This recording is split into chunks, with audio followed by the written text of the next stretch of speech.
Good morning, Tallahassee. It's time to wake up War Chant on 97.9 ESPN Radio. Here's WarChant.com's Aslan Hajavandi and Corey Clark.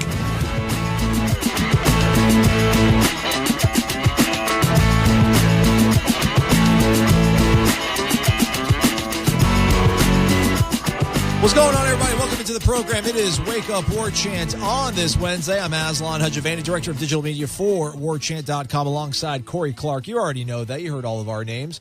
This show brought to you by For the Table Hospitality in those three awesome locations over in the College Town District, Madison Social, Central, and Township. Go ahead, check them on out. Maybe you can even see world-famous Corey Clark there at some point. Corey, how are you, man? I'm good, buddy. How are you doing? Oh, just doing fantastic. You know, fresh off a night covering the Knowles, playing some baseball at Hauser, crowd of almost 6,000 on hand to watch two of the top programs in the entire nation duke it out. Unfortunately, who won? The team from Gainesville. That's weird. Wearing their orange. Yeah, that's odd. Yeah, so 6-3 final. Florida State has now lost 8 in a row to their rivals, the Gators. They had the lead, though. They tried to do what you coached them to do the other day, Corey. They did jump out to a lead, but obviously, clearly not a big enough, sizable lead, ultimately falling again 6-3 against Florida yesterday. What I was trying to think, like, what other sport at Florida State has lost 8 in a row to Florida? Or 18 of 20.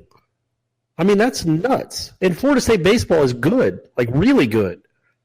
I wonder if that's ever happened in I can't even maybe like golf. I don't know, swimming, golf. I don't know. Florida State's good at golf. Yeah, we're really good at golf. So swimming, tennis, I don't know, but I can't imagine there are too many sports on campus where, especially a really good one, where you lose 18 of 20 to your rival. Is it really that? Is it 18 of the last 20? Yeah, 18 of 20, 8 in a row. Good Lord. 14 of 15, something like that. Call me crazy. That sounds like a Clark column. I think they won Quincy Neaporte when he had the crazy bat flip. Yep. On the walk-off, and then they won in the Super Regional on the Drew Carlton shutout. Other than that, they've lost every game of the last 6 years. Golly, man, if this is the thing, when you put it like that, you shake your head at it. I don't know. I'm not too upset about it. And I care about baseball. I want to see Florida State do well in baseball. It's just one of those things where... Well, they've also ruined the series with the way they do it. They've just ruined it. I don't know why they do it the way they do it. I've asked Eleven a few times. I don't think he's a huge fan of it. But playing 3 games over the course of 5 weeks, 3 different Tuesdays in 3 different cities, just kind of, pardon my language, sucks. It's not a real baseball series. You know, Florida plays Miami in a real weekend series every year. Florida State plays Miami every week in a weekend series every year. But for some reason, Florida State and Florida have to play this weird, bastardized concoction of a series that makes no sense, and you don't even get to see each team's best pitchers. It's 3 one-offs. I mean, I don't know. Like, are you thinking that maybe if Florida State got to throw some of their better arms, maybe they wouldn't be in this situation where they've dropped this many to them? Oh, no, I don't know. I mean, each team has to go through it. I think Florida traditionally has a little bit better bullpen than Florida State, so I think there's a bit of an advantage there. I also think Florida's in Florida State's head. I also think Florida's more talented than Florida State. There's a lot of things working against them, and I don't know. It might still be 18 of 20. It might be worse because Florida State hasn't had to face all these these first-round ridiculous arms that Florida's thrown out there the last few years. I'm just saying the series it's hard to get invested in it. Yeah. Because of what they've done to it. It would be like playing the football game on I don't know, I guess it'd still be the same on a Thursday night. I don't know. You can't compare it's bizarre. It is. I don't know. I mean, I guess it's taken away some of the luster on it, but still, it's still Florida. You're still playing them. You still want to win. As you mentioned, perhaps not perhaps. They are a better team right now, simply put. Are they in Florida State's head? I asked Mike Martin that question afterwards. Here was his answer. You would think that, I'm sure, as I would, but I don't think that's the case. I think they've got more experience on this year's team. No excuses. They outplayed us. So, yeah, He sees where I was coming from on that question, but disagrees with my crux of my argument. Well, it would be weird for him to say yes. Right, yeah, you know what I mean? yeah. It's a tough one to answer because he might think that they are. They might be. He might know they are, but he would never. I don't think he'd ever want to say that publicly. And nobody would want to hear it publicly either. Yeah, don't let them win emotionally as well. They're winning on the scoreboard. Don't give them any more victories. But it's weird because it's like Florida State in football. And frankly, Florida State in basketball. They own those two series. Weirdly, Florida's figured out ways to lose in basketball each of the last 4 or 5 years. And in football, it hasn't been close for this whole decade. So, I mean, I guess if you're gonna be missing one of the three of those sports, you'd rather baseball be the one on the losing end, I guess. You'd rather have the streaks in football and basketball, but certainly football. It's just odd that Florida State can't beat that team. I know they're the best team in the nation. They're the reigning national champions with a ton of talent again. But still, they lost 2 midweek games to South Florida or Jacksonville, one of those schools. They don't win every game. They're not undefeated this year. UCF, it's just weird. Yeah. And, a lot of folks might say, obviously kind of point to the age of Mike Martin, to his age, obviously, and his time has passed, and he doesn't have the fire that Sullivan has and things of that nature. He just goes about it a different way. He's upset about this. I mean, even after he was, he gets the last call, the SID, Stephen McCartney, a good guy, friend of the program, gives us the last call. He got any more questions for Coach? No one says anything, and he gets up, and 11 was, I stopped rolling and then I started recording again. But 11 said. Thank you, everybody, for taking it easy on me. He's like, I wish there was a dummy or something in front of me right now so I could just unload on it. Pretty much what he said. Like, he's so upset. Like, he wants to, get all of this anger out of his system. He could go up there on that dies and then be a complete jerk to everybody, right? When I ask him that question, he can give me a one-word answer and tell me to go, go kick rocks with no socks. So, I mean, it is upsetting him. So I maybe a silver lining there for you folks that think that, maybe things are not as important to him as they used to be. It still is important to him. It's just for whatever reason, man, he even said it starting off. He admitted, he's like, I don't, if you have a better opening statement than I have, please let me know. He just said that we made too many mistakes and they just took advantage of it. Well, and remember, man, there's nobody that's a bigger Seminole than that guy. And he went to Florida State in the 60s, back when Florida State was legitimately Florida's little brother, and were treated as much, where they had to fight just to have to get to play him in football. And then it took another 8 years or so until they got to play him at home. Like, they were legitimately the stepbrother, the little brother of Florida back when Mike Martin was at Florida State. So he's got a lot of ill will built up towards that program for a long time. I think they get along okay with that coaching staff, but still, there's nobody that wants to beat Florida more than Mike Martin. I mean, he grew up despising orange and blue. So it must crush him that he can't beat that team. But he can't. He just can't. He's right. There's no excuses. There is absolutely no excuses for losing 18 of 20 to one program when you're as good as Florida State. Now, again, it doesn't really mean a whole lot in the grand scheme of things. Still get yourself a nice regional host, get a chance to maybe host a super regional, and maybe you meet them out again in Omaha. You'd probably rather play someone else, but maybe you meet them out in Omaha and you get to play them then. But this regular season streak is just incredidible. And it's the thing. They're not sticking to the script per se. I mean, they're still trying to look at pitches and get guys on base, and they do. I mean, I think they had 4 innings where they got a runner on, then ground into a double play. They give Cal green light. Jackson Luke had a green light early on in the game as well. They both flew out. I mean, they're swinging, trying to come out of their shoes, trying to tie it up in one swing. Jackson Luke did actually have a home run. He crushed to right center field. So, I mean, that's the maddening thing to me, is that they're getting aggressive at times, and they're sticking to their philosophy at times, and none of it seems to be working, which that's what makes it so frustrating. And then you see that they bring this Jack Leftwich guy, and he's the one that threw like 5 innings of only one hit ball in Jacksonville. He comes out of the bullpen for them on a Wednesday and quells any sort of rally that Florida State is trying to get. I just think that, I don't want to call it fool's gold, but I think we felt so good about this pitching staff after the first month of the season, and now I guess we're really, I don't know if they're hitting a wall, or it's just simply the fact that now that they're facing really good, talented lineups, we're kind of seeing some of their weaknesses a little bit more on display. Well, they also have more. There's more film. Florida State, I'm sure all their games are recorded, and teams have more tape on them too, on those pitchers and what they like to do. That is a pretty big part of scouting these days. Especially a school like Florida State, you get to see all these pitchers pitch all the time. So that's something too. Part of it is obviously they were facing guys that just aren't as good as the dudes for Florida. And, NC State later and Clemson later. I mean, they still got a lot of really good lineups they have to go through. So we'll see. It's a learning process. They've lost 3 in a row now. Drew Mendoza just can't. He is in a funk, and they need to get him out of it. He's too good to be this bad. And I know he might even still lead them in hitting, but I feel like he's 5 of his last 40. I mean, he's just been really struggling and scuffling at the plate. They need him to get going because I think Raleigh and Luke are doing well. Salvatore's doing pretty well. They need that guy. That guy is an impact bat, and he is a guy that will probably play in the major leagues one day, and you need him to start playing like it and not just going, getting 2 hits over a weekend.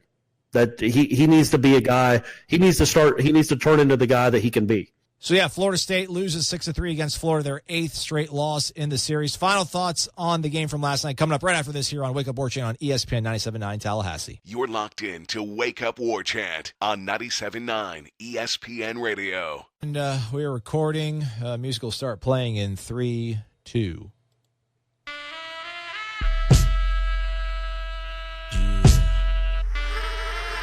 All I wanna do is zoom, zoom, zoom, zoom, and a boom, boom. All I wanna do is zoom, zoom, zoom, zoom, and a boom, boom. All I wanna do is zoom, zoom, zoom. What actually classifies as rum-a-zum, zum, zum, do you think, Corey? Yeah, that could go a lot of different ways. There's a lot of connotations, I think, for that.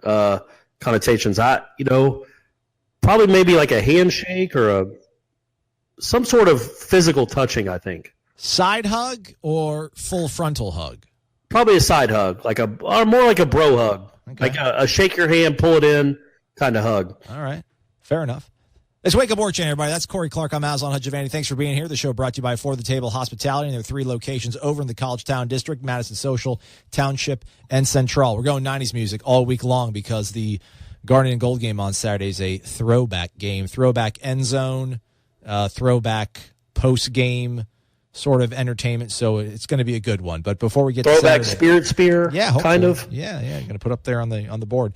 Just a couple other things to wrap up on from the Florida game from last night. Andrew Karp got an early hook, and we asked 11 about that, and he spilled the beans. Basically, the reason he did that is because Andrew Karp is getting promoted to the weekend rotation. He will pitch on Sunday. So if anybody at home was throwing things and wondering why he got hooked, or rather got the hook, that's the reason why. And I think both you and I feel good about that. Pretty good move. Yeah, it surprised me actually, because I thought Florida's a more important game than the Duke game on Sunday, but maybe in my opinion, but they don't see it that way, which is fine. I mean, ACC records are important too. I think it was a good move because I do think he needs to be in the rotation. I just thought by starting him against Florida, they had kind of taken that out of the equation. But, how many innings did he pitch? 4? Yeah. 3 or 4? Yeah, didn't even hit 80 pitches. Yeah, I mean, that's it. So they'll probably throw him another 80 or 90 on Sunday with 4 days rest. I think that's enough. And then now you've got him in the rotation for the rest of the year for the games that really matter. Yeah, I'm excited to see how that works out. And then on a less, I guess, uplifting note, I don't know how things work out when it comes to scouting and recruiting kids, but I feel like when Cal Raleigh committed to the program, there was, very high hopes for what he was going to be able to bring to the program. And I think he's probably lived up to most of it. Offensively, he's been a bright spot for the team in the early going. Defensively, though, man, I felt like that was his calling card. I felt like he was going to be this, bulldog of a catcher that just so happened to be a pretty decent bat. But I don't know, man. Yadier Molina, he is not. But he had, 2 errors in that game early on that kind of put Florida and gave them life in that game. And I don't know, man. I don't know what his percentage is on throwing guys out at second, but it's almost to the point where I know John Lester's not even allowed to throw the ball to first in the bigs to keep guys honest. I'm almost at the point where he just needs to eat it. I mean, if they're going to try to steal on him, just eat it because he's out throwing balls into the outfield. I mean, when they're trying to get guys, they're trying to throw guys out at home. He's not even able to squeeze the ball. It's just it's been a bad stretch, and I don't know. I haven't seen as many games as you have of Cal Raleigh, but in what I've seen in the last year and a half, defensively leaves a little bit to be desired. Or maybe I just read him wrong in terms of what his reputation was. No, I don't quite know what his reputation was. I think they were really excited about his bat being a switch hitter that could catch. But, yeah, man, he's not great defensively. I think he does a really good job of framing pitches and receiving pitches, which is a huge deal. Right. I actually talked to Mike Martin Jr. about this at length a couple of years ago about what he looks for in catchers when he's recruiting, and it's strong hands where you just catch the ball and your hand doesn't move.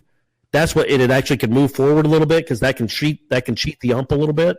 And I think Cal Raleigh is really good at that, at pitch framing and even blocking the ball he's decent at. But no, he's not doing well throwing at all. Sometimes it feels like he's got a spring in his glove where the ball just pops out for no reason because the ball should stay in a catcher's mitt and it just doesn't. I don't know with that. He had obviously a pretty rough spot for that in the College World Series too, where I think it was him. They couldn't handle the ball. It was a good throw home and he just dropped it. But anyway, he's not great defensively. That's what made Buster Posey so unique. Oh, and sweet. Lord, he's not. There will never be another Buster Posey. Sweet. But he's good offensively, Cal Raleigh. He's not Buster Posey, but he's good. But he's nowhere near as good as Buster Posey was defensively. That guy was really good. So were guys like Danny Day at Lacaille. Stephen McGee was a decent defensive catcher. Cal Raleigh he's not quite lived up to that part of the billing yet. But hey, man, he's still got 30 or 40 games left. Maybe he'll figure it out. Speaking of Buster, hashtag 229. I know that's a big deal on the boards. Hahira? How do you pronounce where he's from? Hahira? No, that's J.D. Drew. J.D. Drew is from Hahira. Oh, okay. Buster Posey's from Leesburg. Yeah, he's from Lee County. Right. Yeah, you're right. Played with old Devontae Richardson in high school. Yeah, Devo, sweet Devo. Yeah. Sweet Prince. I see this stat right now on the Tribal Council, warchant.com. Hop on over there, folks. Get your 30-day trial free of charge. You won't turn back. The title is Baseball Team is 1-13 in their last 14 against Florida. That's another really great 2-18 in their last 20. Oh, man. Crazy. But it's impossible to explain. It's bizarre. All right, man, let's move on over to football. Last night, a little nugget dropped from our own Irish O'Fell, managing editor of warchant.com. He pointed out the fact that yesterday during practice, the portion that was closed to the media, Jameis Winston actually showed up and spoke to the children, let them know what the deal is. We were able to relay that to you, but Ira was able to, mine some information, and DeAndre Francois actually participated for the first time in 7-on-7 drills in full pads this spring. So that's got to be a pretty encouraging thing for a team that's got a bit of a quarterback competition going on. Again, I was never under the impression that even when Willie said day one or the pre-spring availability we had on the day before things started on Pro Day, he said that he thought DeAndre was probably not going to be able to do much, but I think going into that, there were some rumblings that he was perhaps going to be able to throw his hat into the ring. But I don't know, this whole time I've just been like, let him just watch, let him get the mental reps, let him kind of do stuff to the side. But this seems to be a pretty big development. Yeah, I think it's invaluable, honestly, for him to get as much work as he has this spring. I just think, imagine if he had just gotten mental reps and hadn't really been able to do anything, and then you throw him into that fire August 1st or August 2nd. I just think he's too far behind to catch up. I think that now he has been able to prove what he knows, what he doesn't know, how healthy he is, how well he throws the ball. And I think it's going to be a legitimate competition in the fall. Like I've always said, that makes the whole team better. When you have to have a guy go out and win the job and it's not just handed to him, man, that's going to make that guy, whoever wins it, will have earned it. And that's going to make the offense better and the team better. He also tweeted out last night, "It's a blessing to even lace up my cleats again. Please don't take this game for granted." Hands together, prayer, emoji, fingers crossed. Ira tweeted that? No. DeAndre Francois did. And okay. And I see our War Chant account tweeting out, pretty much every day something from DeAndre that seems pretty uplifting, or at least that he's focused.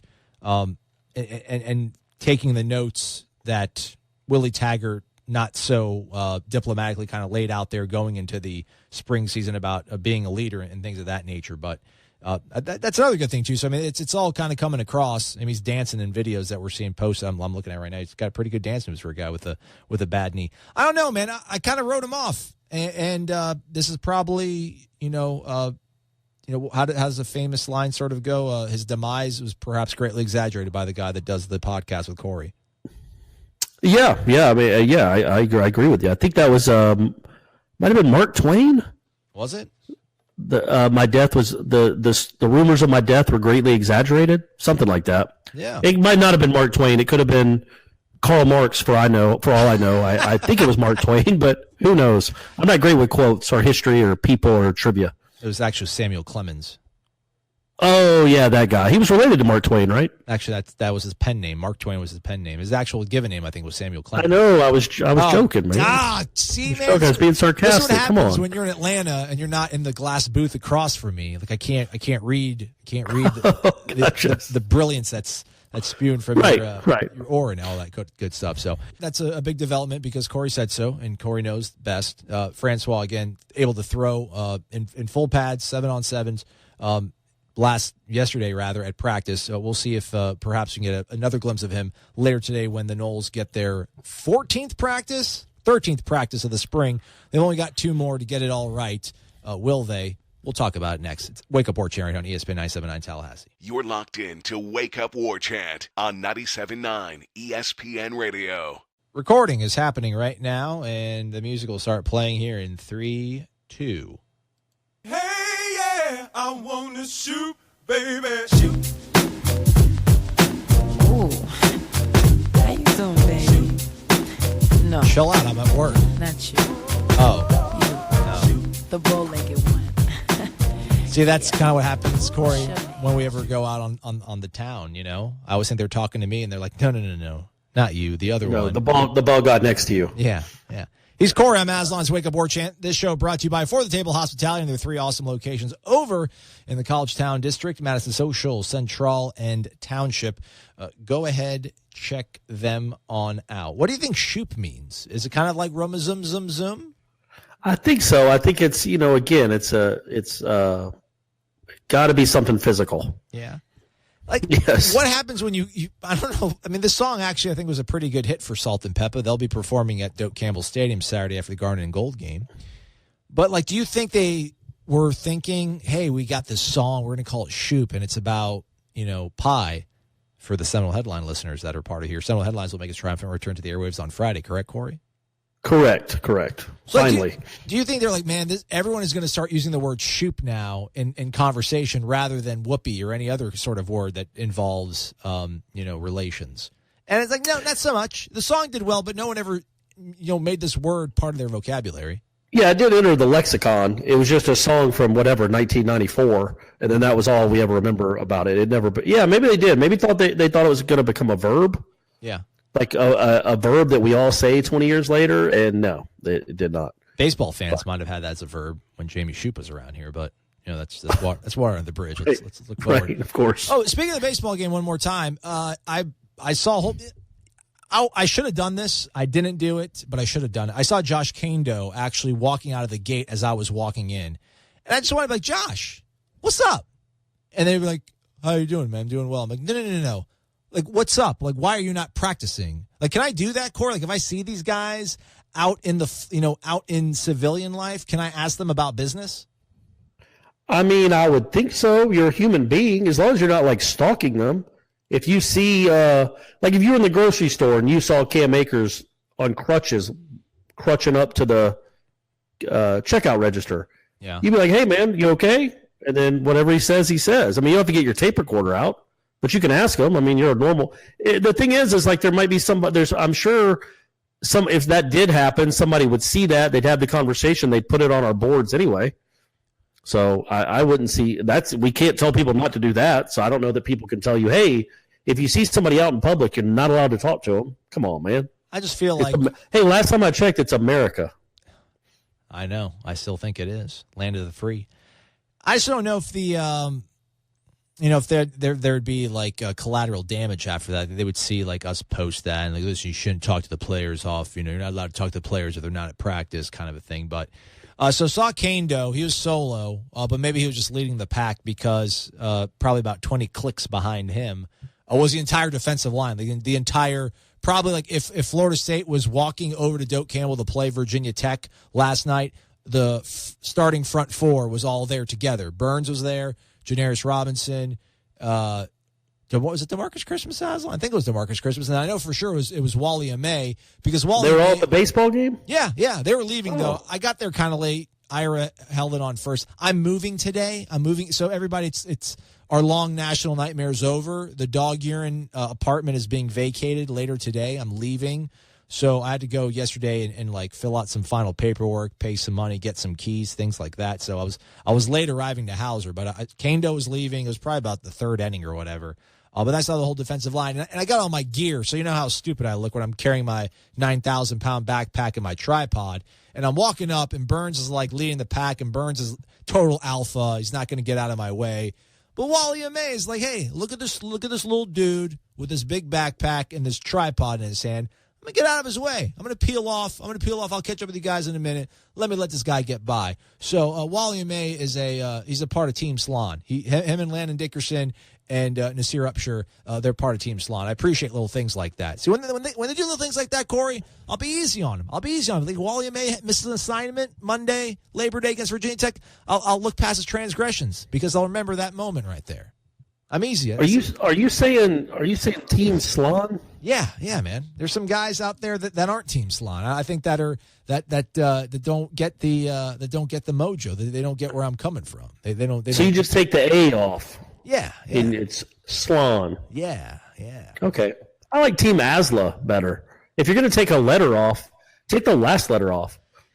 That sounds like I'm trying to knock off like Elon Musk guy or whatever, like Tesla. I mean, Asla sounds cool. Slan, I don't know, man. That sounds, I don't know. It Everyone sounds like says something Slan. you'd eat at a sushi place. There's nothing wrong with that. Speaking of eating stuff at the sushi place, I think we need an intern to sit here and like be our stat boy. So like when I make pretty much when I make mistakes and correct me, because apparently yesterday when you trapped me by asking me to play Bush Glycerine, but I didn't play Glycerine. I raged against the machine and played a Machine Head instead. You're like, oh yeah, Bush is good, and I'm like, yeah, everybody likes Bush, but I told you I didn't say that. I'm like, I didn't say that, Corey. Of course, you're like, you said that. I'm like, no, I didn't. Stop being juvenile. Apparently, I did. Somebody on Twitter pointed out the fact that I fell into your trap and said that. So I'm disappointed in myself and accusing you of falsely accusing me of something. And also, hey man, well I'll tell you what, I'm not on Team Slan. I'm not really part of Team Slan. I'm certainly not the captain of Team Slan. No, you're not. I'm on Team Lark, I guess, or Ori. Well, I'm the Oracle. You're the Oracle. So I'm on Team Oracle. Yeah, you're on the team of the guys that they're trying to get me thrown off the show. You see that there's a little bit of an uprising earlier this week on the boards. People like trying to get my job, like trying to get me fired and stuff. It was kind of funny. Also, apparently you didn't see my post, did you? Because I'm the one that started it, but I did it under my other screen name. I got you. The burner account you got? You and Kevin Durant hanging out I should have admitted that. Yeah. So John Amiss, I don't know if that's his pen name, but John Amiss also said that yesterday on Wake Up War Chant, though Graham Gano was mentioned in another context, I heard from you guys that there's never been a great FSU punter. May I remind you of a man named Ron Stark, 16 seasons in the NFL. I hope I didn't say that. I'm not questioning. Maybe that came out of my mouth. Come on, Johnny. I don't know, Johnny. Did you hear that? I don't remember Corey saying that. I know I didn't say that. Well, number one, I think that I think Gano was a great punter. I thought Sean Powell was a great punter, so I don't know why I would have said that they haven't had great punters. I meant when Janikowski was playing, they didn't have a great punter. Okay. So they could have and I only say that because I think Keith Cottrell, who's a buddy of mine, who was a punter on the national championship team, I guess Janikowski was on that team. Never mind. Florida State did have a great punter then. I mean, Cottrell wasn't Ron Stark, but he was like the right-footed Ron Stark. Plus, he's a friend of mine, so he should have been an All-American. Way to walk into that. But yeah, no, I know all about Ron Stark. He was also a decathlete. Was he? A good one, like an All-American decathlete. Yeah, Ron Stark was. That's crazy, right? To have a punter that's also a decathlete. these guys got that hidden ability. I never understood why we did not do more rugby style punting with Graham Gano because he had wheels on him. Like they have Oh, right, yeah. You give these guys RPOs now at the quarterback position. Why don't punters have like a RLO or like an RKO option, like run kick option, where either you can run for the first down if it's like 4th and 4. Let's go ahead and just kind of roll you out rugby style. And because like Logan Tyler's fast. Logan Tyler's an athlete. Like give him that option. If not, just go ahead and kick it. No, I agree with you, man. That's a good point, especially if it's like 4th and less than 8. Like, at least make the defense come up and commit. And then also, I mean, Logan Tyler's a good enough athlete that if he's got a defensive end in space, he can probably make one-on-one miss. He can't make 2 or 3 guys miss, and he can't outrun a quarterback. But he could probably make one guy miss at the line of scrimmage, maybe. I think it's worth a shot. Also, who was a really good athlete, there was a kicker, was Dustin Hopkins. Yeah. I assume he still is a good athlete. But he could do, like, reverse dunks, like windmills and 360 dunks. No. He was a crazy good athlete. Yeah, really? Man. Really? I didn't know about D-Hop. I mean, when you have a leg that's that explosive, there's some fast twitch fibers, and I only speak from experience. Yeah. Because I was blessed with a number of fast twitch muscle fibers, like more than you can even fathom. So I know about that explosive get off and ability and just being an explosive athlete. And yeah, Dustin Hopkins had that too, apparently. Was a really, could do crazy dunks. Were you a kinesiology minor or something along with your journalism major to know about the No, I've read that. I've read fast twitch muscle fibers like twice in my life, and I put it in the memory bank. Well, hey, we almost just stumbled into a good topic there, and there's all these topics that I'm trying to almost save for a rainy day because I know they're coming. Yeah, I mean, we're going to have days that there's going to be nothing to talk about. But, we kind of joked about, at least I joked about it, and then you just mentioned the fact that, 4th and 7, keep the defense honest, if you will. That's probably one of the things that we haven't really talked too much about with Willie, and I probably should, start diving into some of the numbers to look at it. But if that's one of the things that there's maybe the false narrative that when you think of these fast, up-tempo offenses, you think of teams that are, more finesse. They want to throw the ball, and then maybe pop off a run, whereas opposed, it seems like Willie's going to run the ball, more so than not, especially with the talent he has at the running back position. But I wonder if he's I don't want to say riverboat gambler, but anybody has got to be more assertive on 4th down than the guy that used to be in Tallahassee, I would think, no?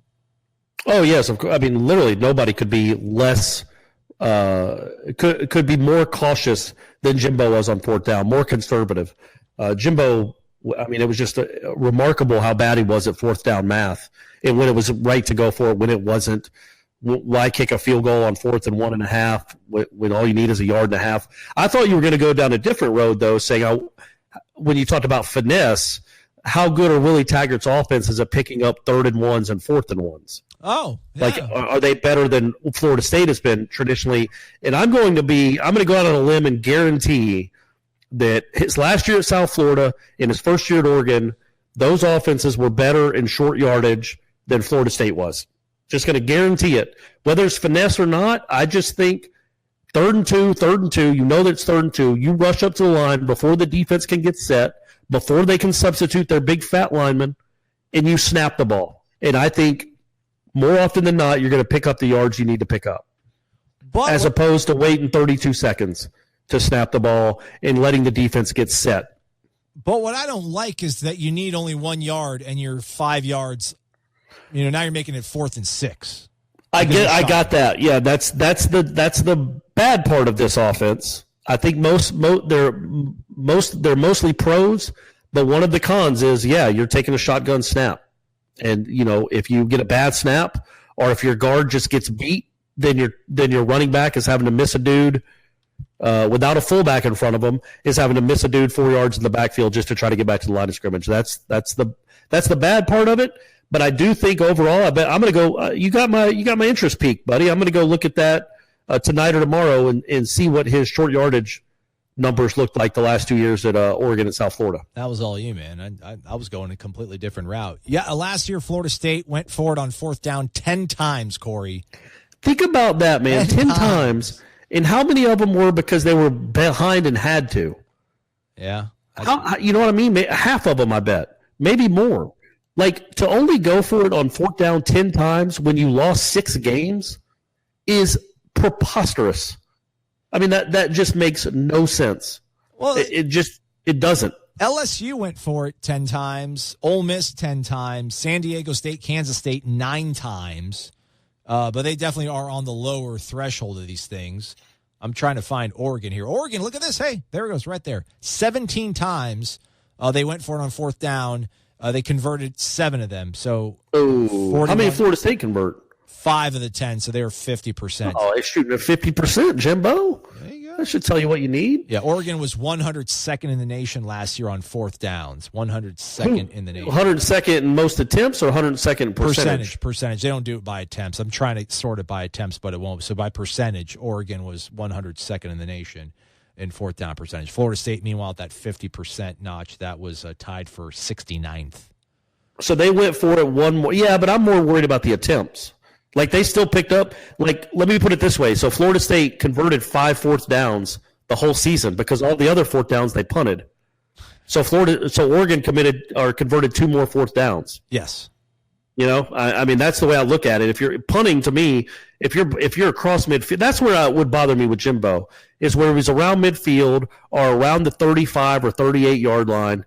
So many times he would try a long field goal or a short punt when it was 4th and 3.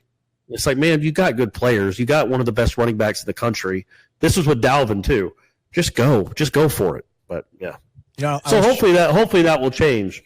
I wish I could play a soundbite. Just, Jimbo, how's practice? Good. Went out there, did a lot of red zone, tight zone, short yardage. It's like, you always did tight zone, red zone. What, you couldn't do 4th and 3 from your, the opponent's 31 yard line. Like, that was just not part of tight zone. I mean, come on, like, figure it out. No, yeah, and also, like, so what? The North Carolina game is the one that sticks out to me the most. That was that 2 years ago? Yeah, 2016. Where Aguayo missed three kicks in the first quarter, because Jimbo kept going for it on fourth down. It's like, man, especially the second and third one. What are the odds after he's already missed one that he's going to make this next one that's almost the same distance? Meanwhile, you need 4 yards. You average 5.5 yards per play. So, but you need 4 yards, and you think you have a better odds of kicking a field goal as opposed to getting a first down and maybe going and scoring a touchdown. It's just not worth. It's about math and the risk versus reward of kicking versus going for it on fourth down. And he almost always got it wrong. You're an analytics guy, aren't you, Corey? I never thought of you as the analytics Not guy. really. I do think there's a feel for it, and I think Jimbo would counter with. And I don't know how true these numbers are, but he would always say, if a team has to go 80 yards to score a touchdown, they only score a touchdown 10% of the time. If they have to go 70 yards, it's 16% of the time. 60 yards, 24, whatever his numbers were. So he could counter with that. That, hey, I want to back them up and make them go deep. Even if we miss the field goal, they still have to go a long way. Or if I'm at the 44, I want to pin them inside the 10. Then we'll get the ball back at midfield. I get that side of it too, and I understand that some of it is going on gut and whether you trust your offense to pick it up, whether you think your defense will get a quick 3 and out and you'll get the ball right back. There's a lot that goes into that thinking. He was just really, really conservative on fourth down, much too conservative, and I hope Willie is different. Now, 17 isn't a ton either in 6 losses. I would think most of those came in losses, but 17 isn't a ton either, I don't think, but it's certainly more than 10 last time I checked. Corey Clark, math major. He'll be doing your taxes. Don't forget, folks, you have like less than a week to do your taxes. Bring them by. Corey can help you out with that. Let's step aside for our final break of the day. When we come back, we'll wrap things up on Wake Up War Chant right here on ESPN 979 Tallahassee. The excitement of the Willie Taggart era at Florida State is in full force. That's why now's the perfect time to sign up at warchant.com. Warchant.com will have wall-to-wall coverage of spring football practice, including the latest on position battles, coach and player interviews, video features, and in-depth analysis. Warchant.com's 3-team writers Gene Williams, Irish O'Fell, and Corey Clark have 50 years of experience covering the Seminoles. And Warchant.com is the only FSU media outlet with a dedicated full-time recruiting analyst in Tallahassee with the latest on the 2019 class. For your 30-day free trial subscription, head to warchant.com and use promo code WARCHANT30.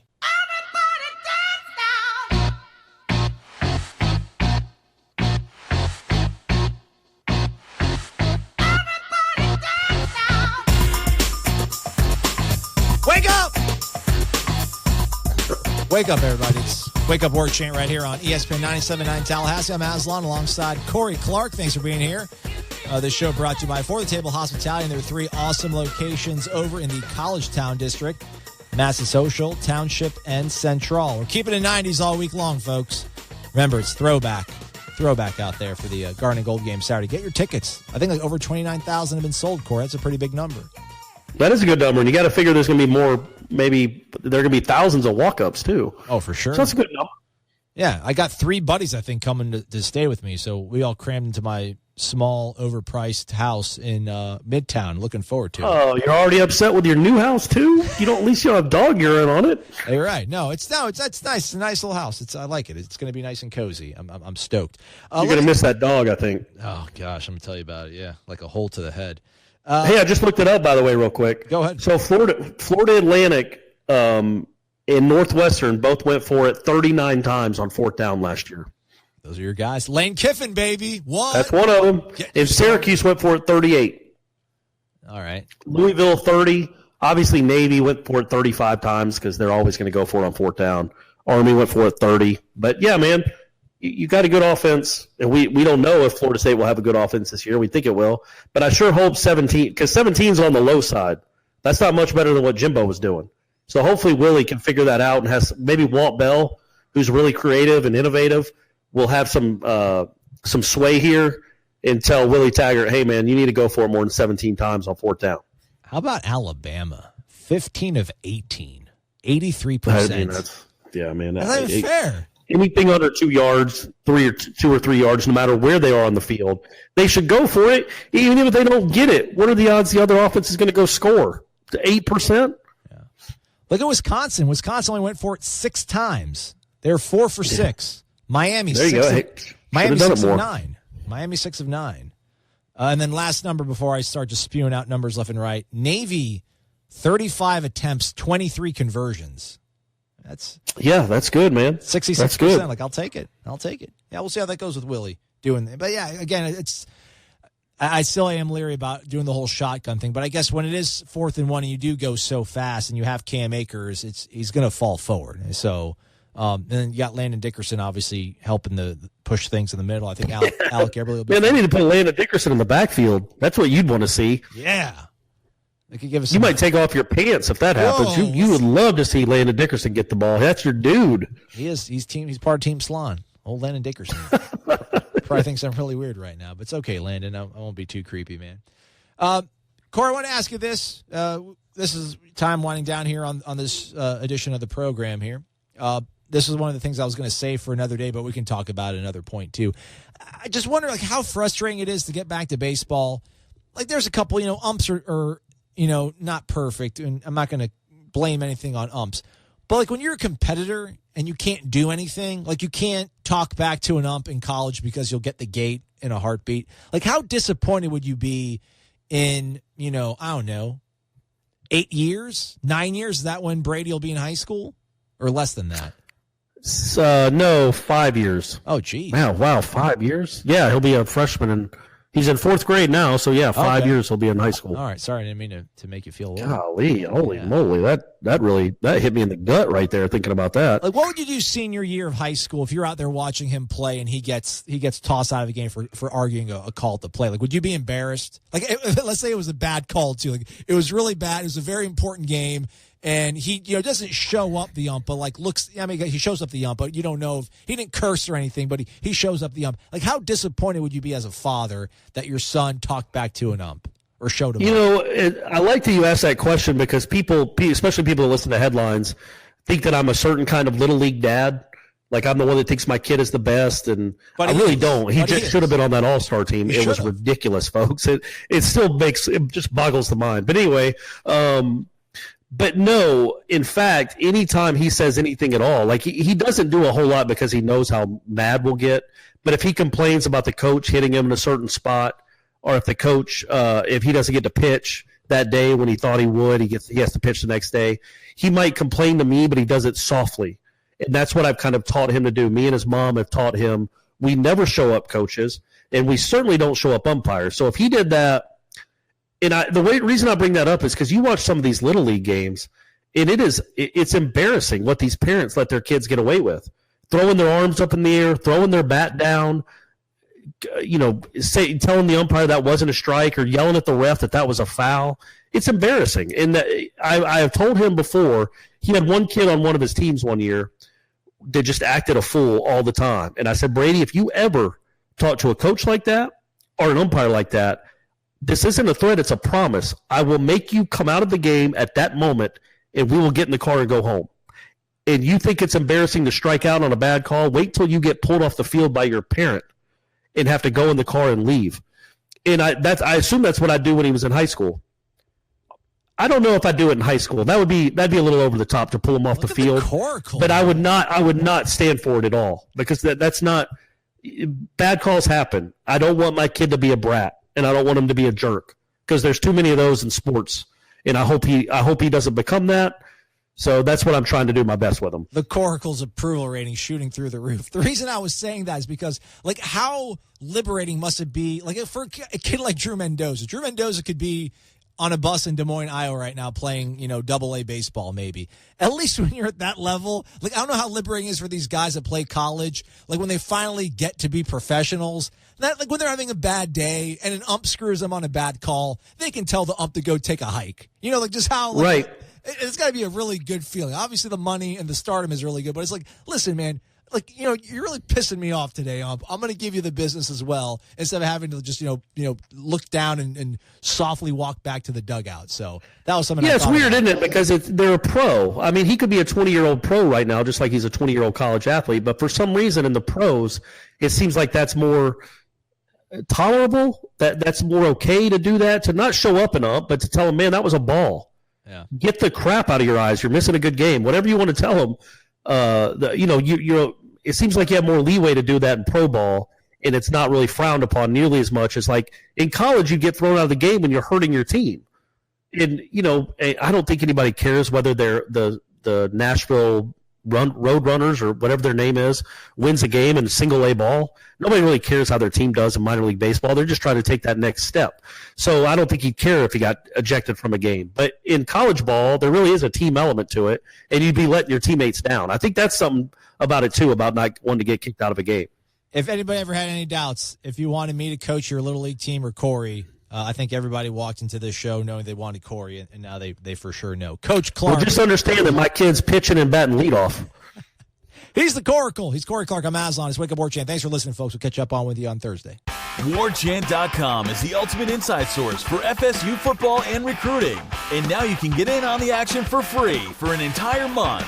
WarChant.com is offering a risk-free 30-day trial subscription. Get full access to the #1 website covering the Seminoles just by entering the promo code WarChant30. That's WarChant30. Sign up and get in on the world's most active FSU message boards.